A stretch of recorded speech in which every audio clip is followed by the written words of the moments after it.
বিসমিল্লাহির-রহমানির-রহিম।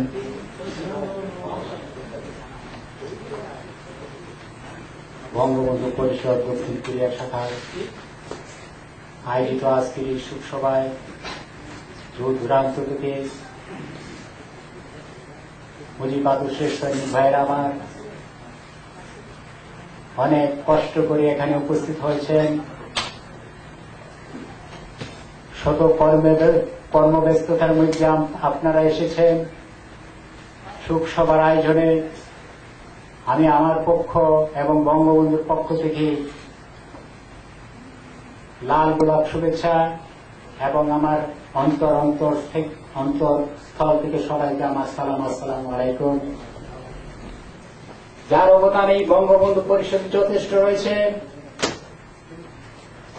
বঙ্গবন্ধু পরিষদের সাবেক সহসাধারণ সম্পাদক হিসেবে ছিলেন,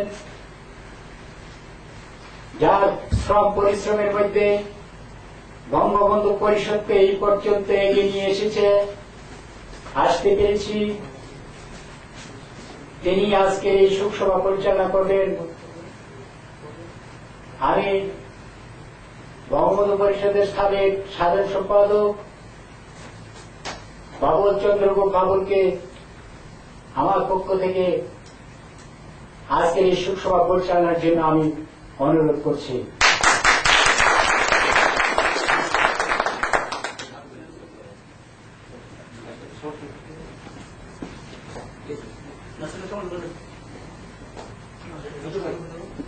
সমর্থন করলাম।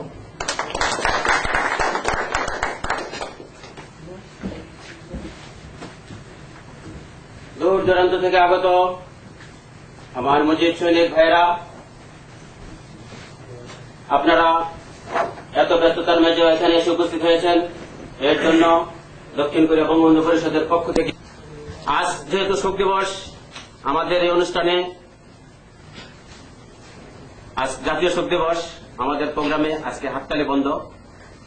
হাততালি শোক দিবসে হাততালি হয় না সম্ভবত। তারপর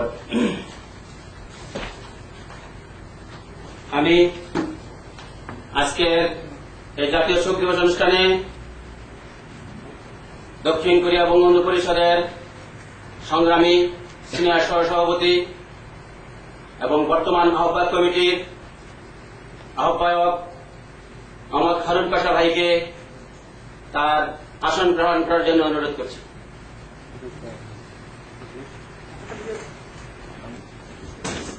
আজ এই জাতীয় শোক দিবসে যিনি অক্লান্ত পরিশ্রম করে আজ পর্যন্ত বঙ্গবন্ধু পরিষদের সাথে জড়িত আছেন,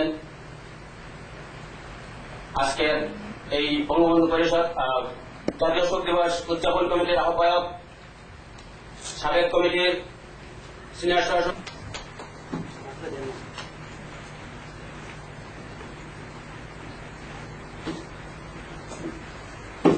আজ এই জাতীয় শোক দিবসে এসে বলতে হয়,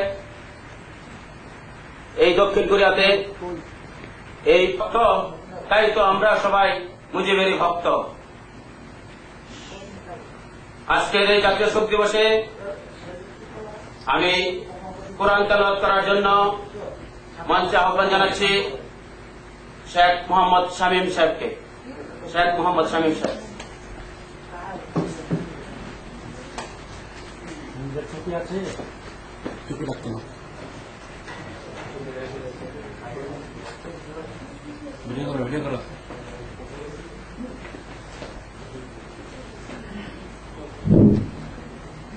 أعوذ بالله من الشيطان الرجيم. بسم الله الرحمن الرحيم. أرأيت الذي يكذب بالدين فذلك الذي يدعو اليتيم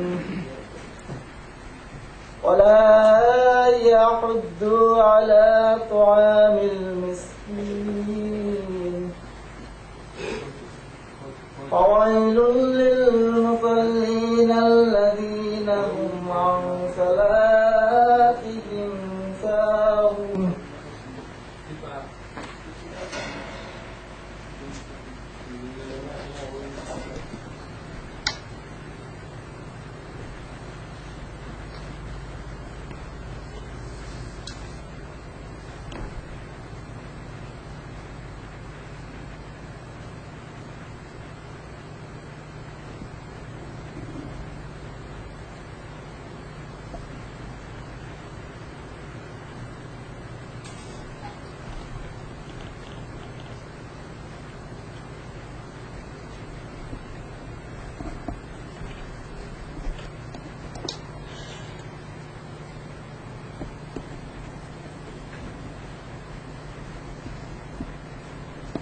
ধন্যবাদ সবাইকে।